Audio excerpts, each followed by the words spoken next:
Alright, I want to start off giving all praises to Yahweh, Bashim, Yahweh Shah, Bashim, Rakakadesh.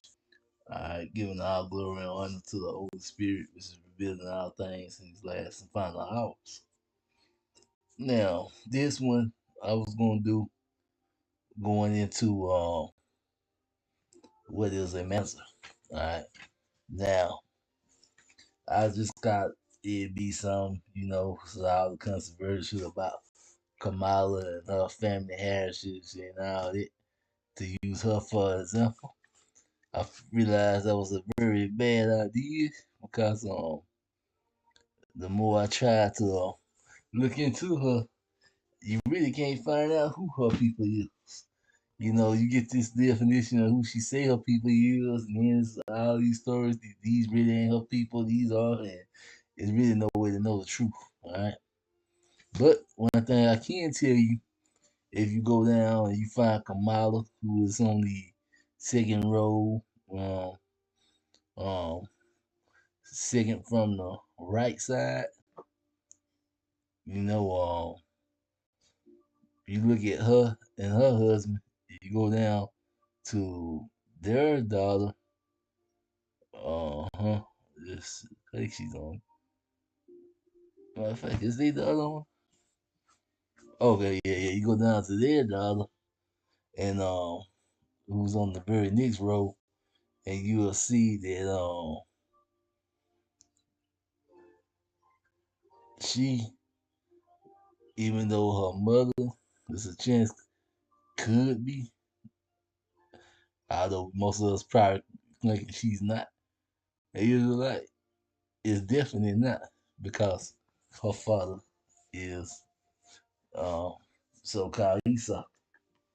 All right, and we're gonna get into it. And I wanted to look up in the Bible dictionary, and since the mounds is just a biblical term, you think it'd be something easy to find, but it wasn't in the elements, it wasn't in the young, and it's not in the Zonderbands.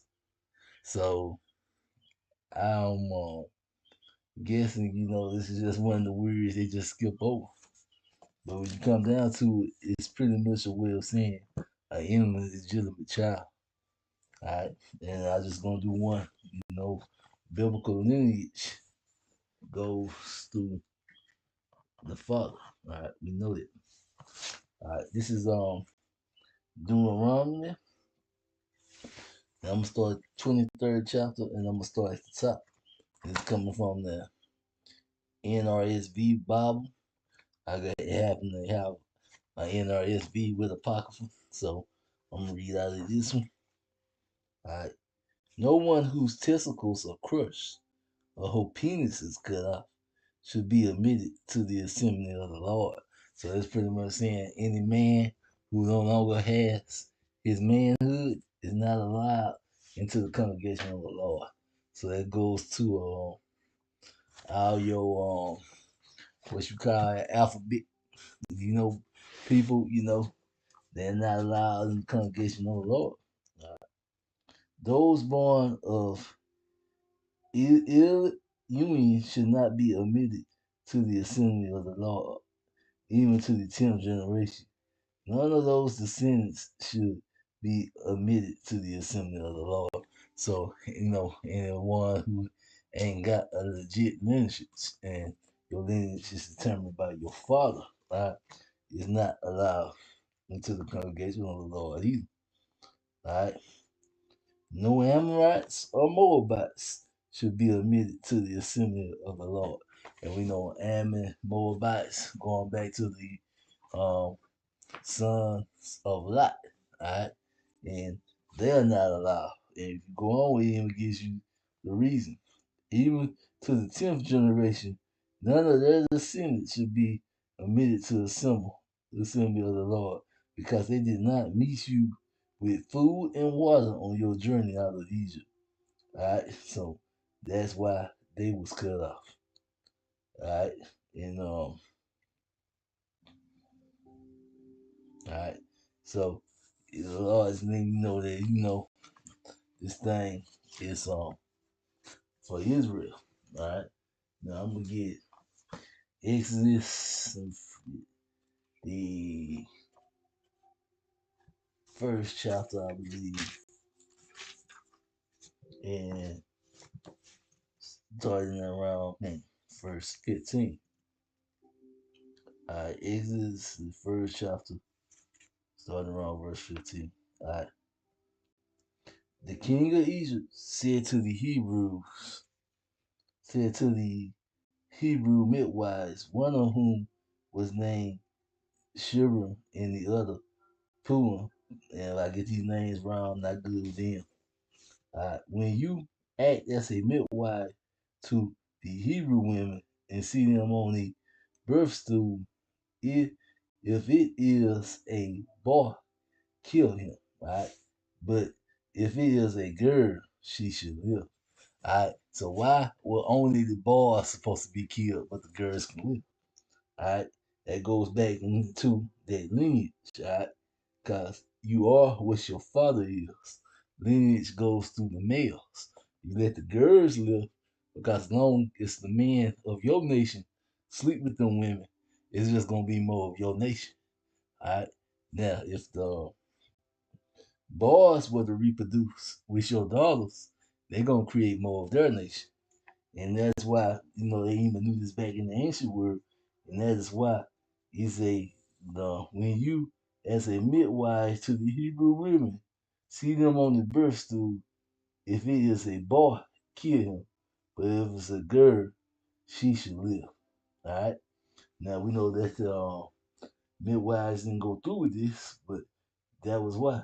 But the midwives feared Yahweh, and they did not do as the king of Egypt commanded them, but they let the boys live.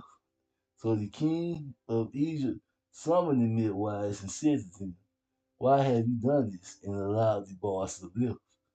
The midwives said to Pharaoh, because the Hebrew women are not like Egyptian women, for they are vigorous and give birth before the midwives come to them. So God dealt with the midwives, and the people multiplied and became very strong. They multiplied and became very strong because they still had their males creating more of their nations. All right. And because the midwives feared Yahweh, he gave them families. Then Pharaoh commanded all his people, every boy that is born to the Hebrews, you should throw into the Nile, but you should let every girl live. All right, so the Pharaoh doubled down, get rid of these boys. Let's stop letting these Egyptians, let's stop letting these Hebrew Israelites multiply and outnumber us Egyptians. All right, so that's what the Pharaoh was saying. But we know that Yahweh had a different plan. All right, so the Pharaoh plan didn't go as he said. All right, and his own midwives disobeyed his commandments. All right, and because they feared the Lord. Right? They didn't want to kill all the boys of the Hebrews, which was a wise decision. All right? To be with the Lord and go against what men say. All right? And one of the things, when it came to this whole election thing, it wasn't nothing for us to vote for anyway. All right? They always tell you the lesser of two evils, and can't no one explain to you why you are voting for evil regardless. All right? You know what I'm saying? We supposed to just stay away from it altogether. Alright. And we know what Harris was standing for and all that freegism, all that weird stuff they got going on in the White House now. Everything that goes against what you're supposed to believe in, if you can call yourself a Hebrew Israelite. Everything that goes against what you're supposed to believe in, if you calling yourself, a plantation Christian. Alright, you still going to the church houses. The Democratic Party goes against everything that your average so-called, I know because it's going to say black person, your average so-called black person believes in, and yet they still go out and vote for it anyway, proving that our people have no idea what they're doing anyway. Like the scriptures say, "Silence sure." All right, we don't have no understanding. So why would you go out and vote for something that goes against everything that you yourself personally believe in because you don't understand. Alright.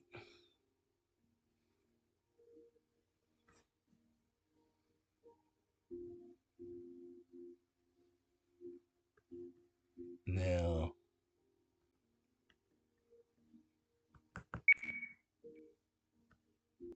yeah, that you yourself personally believe in. And it's because we just their understanding is not there for our people. Because our people have no reason to be voting or going for stuff that goes against our root belief. All right. Now, because I was wanting numbers, and this is 16. These were the ones chosen from the congregations, the leaders of the ancient tribes, the head of the divisions of Israel. These the top people. Moses and Aaron took these men who had been um, designated by name, the first day of the second month. They assembled the whole congregation together, and they registered themselves in their clans by their ancestral houses according to the numbers of names from 20 years old and upward individuals as the Lord commanded Moses. So he enrolled them in the wilderness of Sinai.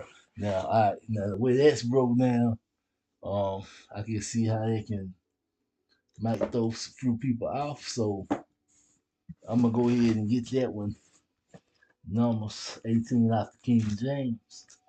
Alright, but it says by the clan, and your clan goes off of your fathers, right? That's how you determine the clan. But just to reiterate, fathers, I'm gonna read the 18th verse out the King James. And they assembled all the congregation together on the first day of the seventh month, and they carried their pedigrees after their families by the houses of their fathers, according to the number of the names from 20 years old and upward by their poles.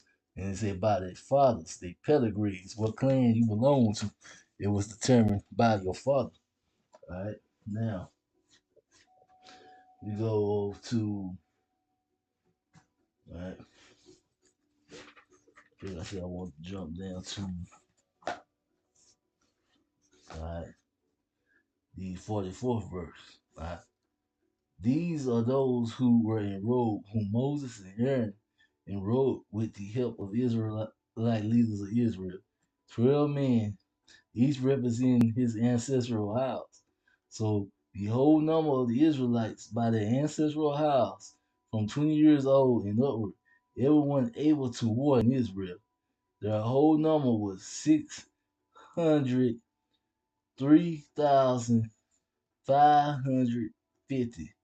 The Levites, however, were not numbered by their ancestral tribes along with them. So pretty much, these were the men that were able for war. And it also lets you know that your biblical age for being grown is 20. Right? You're considered fully grown at age 20, according to the Bible. All right. Yeah, that's pretty much it. Both males and females, 20 years old, you consider grown. All right. Now, that's something I always find odd about Babylon. How they got a different age for being grown for different things instead of just having one set universal age. But the Bible, you use one set universal age, 20, right? Not saying that you can't be responsible and get in trouble for things younger, but you are considered a full adult by the time you're 20. This is Numbers, verse 44, out the King James Version. These are those that were numbered with Moses and Aaron, numbered the princes of Israel, being 12 men. Each one was for the house of his father. So then by the fathers. So were all those that were numbered of the children of Israel by the house of their fathers, from 20 years old and upward, all that were able to go forth to war in Israel. Even all that were numbered were 600,000 and 3,550. All right, so it'll let you know fathers. All right, and you can see this is just a continuous theme over and over in our law. You know that everything is determined by the father. All right, now, and goes into your seed line, and I always like to say your spiritual seed line. You know, physically, you do take traits from your mother. Yeah, in a lot of cases, you probably take physically, you know, more traits from your mother than father a lot of times, right? But your lineage goes back through your father and not your mother, all right? Because that's how lineage works.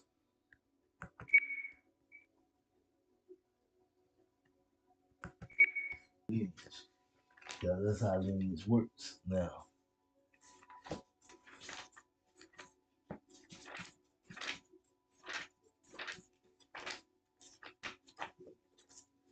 let's see.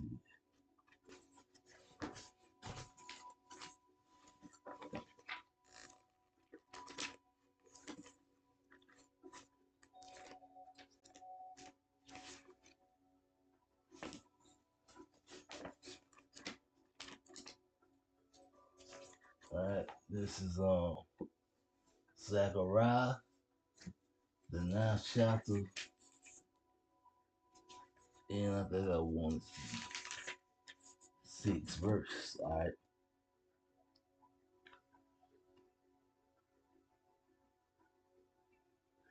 A, a Mongol people should settle in Asher, and I will make an end of the pride of the Philistine. Alright, so that's pretty much saying, you know, that certain people that will live in a certain era weren't gonna be the right people.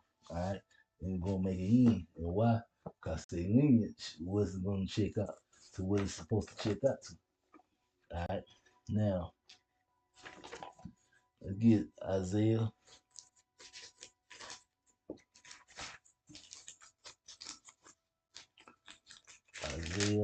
30th, and I'm started at the top. All right.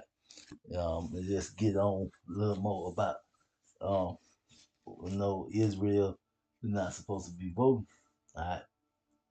All right. Oh, rebellious children that say that the Lord who carried out a plan but not mine, who will make an alliance but against my will, aiding sin to sin. And that's what you do when you participate in these elections. You're going against the Lord's will. You're adding sin to sin. Right? Adding sin to sin. Who set out to go down to Egypt without asking for my counsel.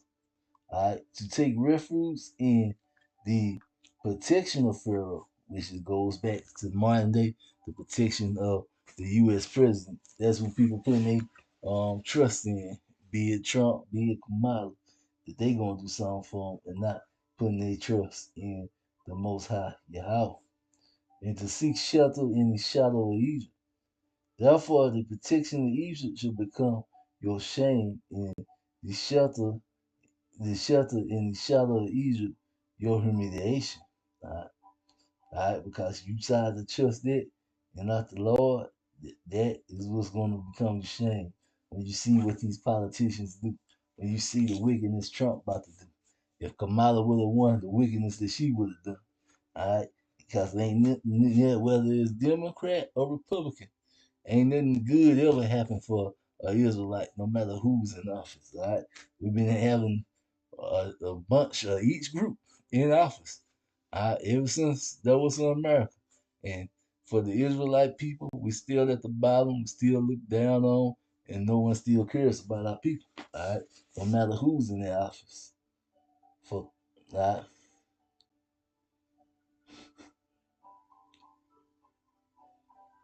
all right,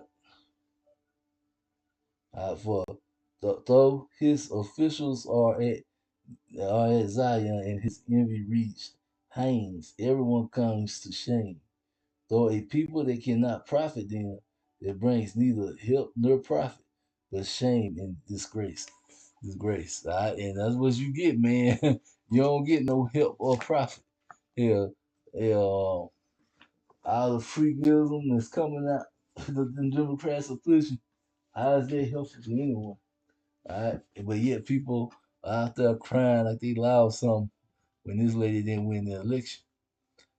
Trump, what is he going to do for the Israelite people? Probably the same thing every other president did for the Israelite people, which is pretty much not a damn thing. All right, so I don't get why so many people get wrapped up in it behind the hype, cause it really wasn't nothing to for us to get wrapped up in. All right, the Lord has been watching over us, no matter who in office, and the Lord is going to continue to watch over us, no matter who in office. All right, and that's how we gotta stay focused, no matter who in. The Lord still got us.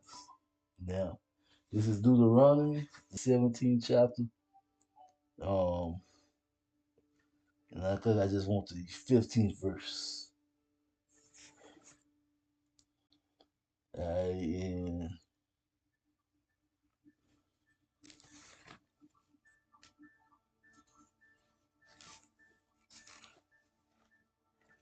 alright, I'm gonna start the 14th verse. When you come into the land that the Lord your power is giving you, and you have taken possession of it and settling in it, you should say, I will set a king over me, like all the other nations that are around me. You may indeed set over you a king whom the Lord your power will choose. One of your own community you might sit as king over you, and you are not permitted to put a foreigner over you who is not your own. Alright?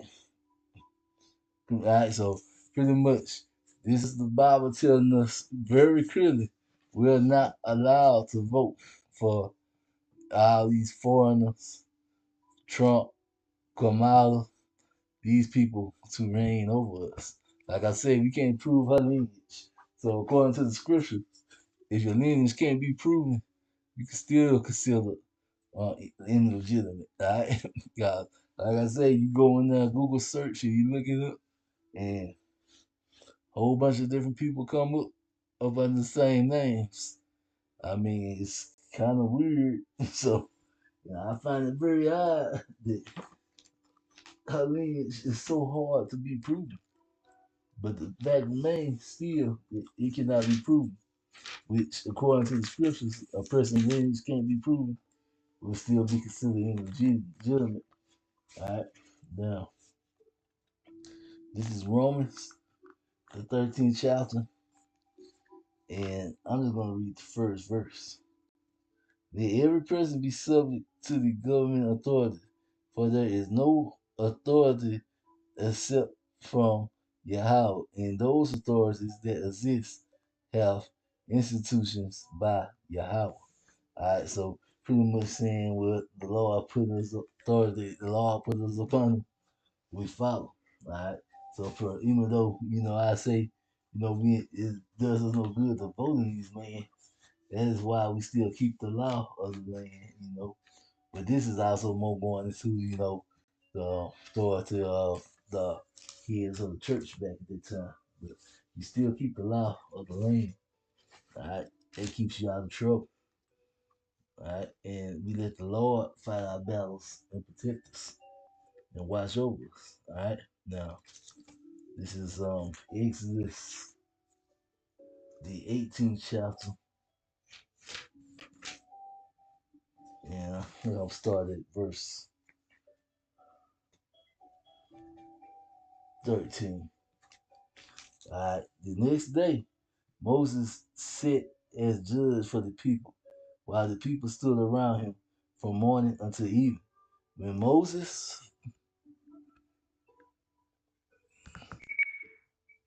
alright, the next day Moses sat as judge for the people from morning to evening, while the people stood around from morning until evening. When Moses' father-in-law saw all that he was doing for the people, he said, "What is this that you are doing for the people? Why do you sit alone with all these people standing around you from morning until evening? Moses said to his father-in-law, because the people came to me to inquire of Yahweh. When they have a dispute, they come to me, and I decide between one person and another, and I make known to them the status and the instructions of Yahweh. Moses' father-in-law said to him, what are you doing is not good. You will surely wear yourself out, both you and those people with you, for the task is too heavy for you. You cannot do it alone. Now listen to me. I will give you counsel, and Yahweh will be with you. And you should represent the people before Yahweh, and you should bring their cases before Yahweh. Teach them the statuses and instructions, and make known to them that they are to go and things that they are to do. You should also look for able men among all the people, and men who fear Yahweh and are trustworthy and hate dishonest gains. Set such men over them as officers, over thousands, over hundreds, over fifties, and over tens. Let sit as judges for the people at all times. Let them bring everything important to you, but decide every minor case themselves, so it will be easier for you. They will bear the burden with you. If you do this and Yahweh so command you, then you will be able to endure. In all things, people go go to their homes in peace. All right. And it says so Moses was told by his father-in-law to set up a government. And that's what we're supposed to do, set up a government with our own people, all right? Not with all these people who don't care about us and don't have our benefits. All right. We set up our own people and run things that way. All right. All right. So Moses listened to his father-in-law and did all that he had said. Moses chose able men from all Israel and appointed them as heads over the people, as officers over thousands, hundreds, fifties, tens, and they judged the people at all times. Hard cases they brought to Moses, but any minor case they decided themselves. Then Moses let his father-in-law depart, and he went off to his own country. All right, so Moses took their advice and set up, the first go one of the first government for Israel. All right. Now we go over to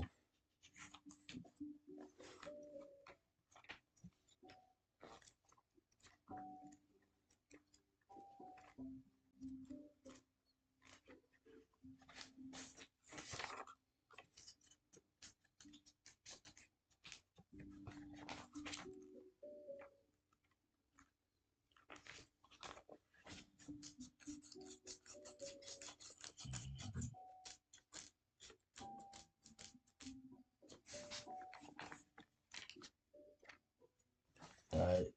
Go First Timothy. I guess the third chapter. All right. All right. Going into some of our government officers. All right. Qualifications for a bishop. Qualifications for a deacon. All right. All right. Now, saying is true. Whoever aspires to be an officer or bishop desires a noble task. Now, a bishop must be above reproach and married only once. All right, Scott. It's saying, this is because of the job you're taking on. All right? If you're a bishop, you're a head of the church. You ain't got time for multiple women. You're only supposed to have one wife. All right. Temperate, sensible, respectable, hospitality, and an avid teacher. Not a drunkard, nor violent, but gentle. All right. And coursing, and not coursing. All right. Coursing. And see, and this is not saying that a man can't have multiple wives. This was only saying that the bishop. This was only saying that the bishop couldn't have multiple wives. All right. Our average man was allowed to have multiple wives, but if you're the head of the church, then you are not supposed to have multiple wives. He must manage his own household well, keeping his children submissive and respectful in every way. For if someone does not know how to manage his own household, how can he take care of God's church? He must not be a recent convert, or he might be puffed up with conceit and fall into the condemnation of the devil. Moreover, he must as well thoughts of by outsiders, so that he may not fall into disgrace and the snares of the devil. All right. Now let's get into the qualifications of a deacon of the church. A deacon likewise must be serious, not double-tongued, not indulging in much wine, not greedy for money. They must hold fast to the mysteries of the faith with a clear conscience, and let them first be tested. Then, and if they prove themselves blameless, let them serve as a deacon. Women likewise must be serious, not slanderers, not temperers, faithful in things. Let deacons be married only once, and let them manage their children and their households well. For those who serve well as deacons gain a good standing for themselves and great boldness in the faith that is in Mashiach Yahweh. So your bishops and deacons were the only ones who were only supposed to have one wife, and that's because they are so busy doing God's work. All right, but it's just letting you know that it's part of the system that the Lord set up for us to use as a government system. All right, now I'm gonna go over to Acts. All right,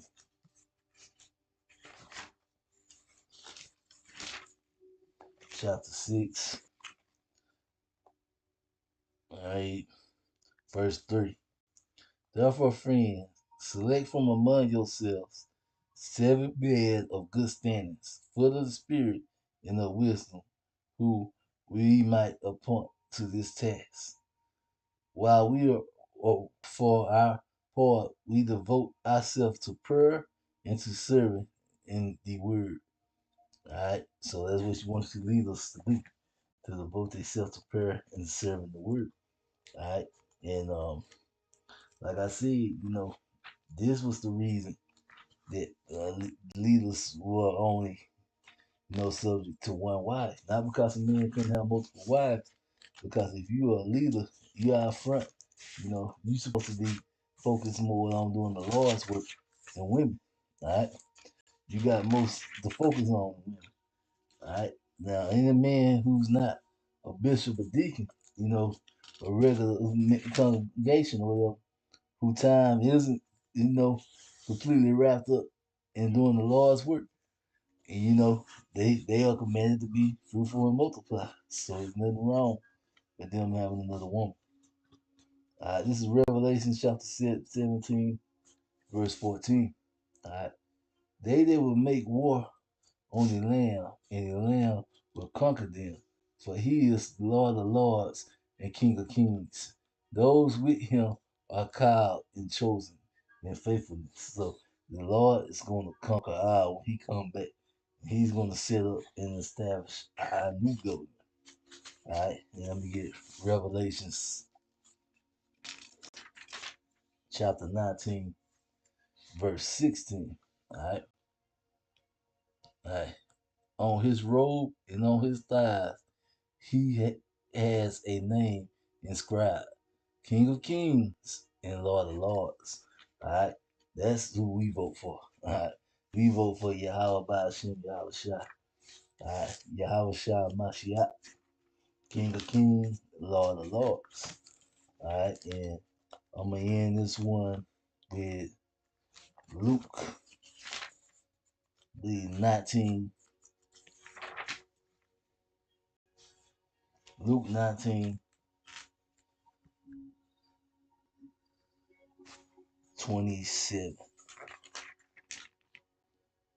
All right.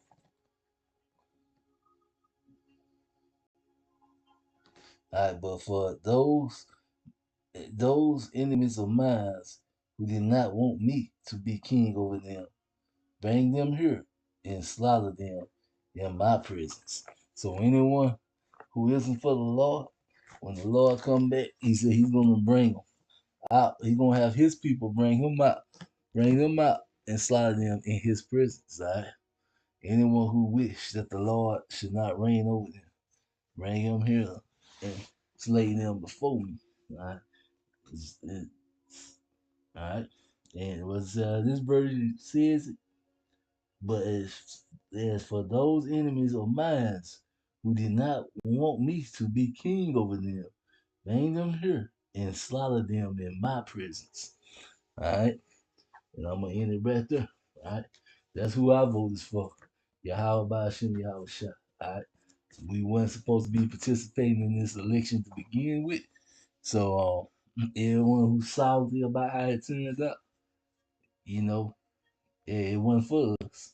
And like I was telling someone, just looking at the flashback at that campaign rally and the victory thing, that yeah, it was just a joke, and it was just to me them making fun of our people. All right, we got campaign rallies with hip hop music and dancing and nothing political being discussed, and just making our people look extra stupid. To be honest, but it is what it is.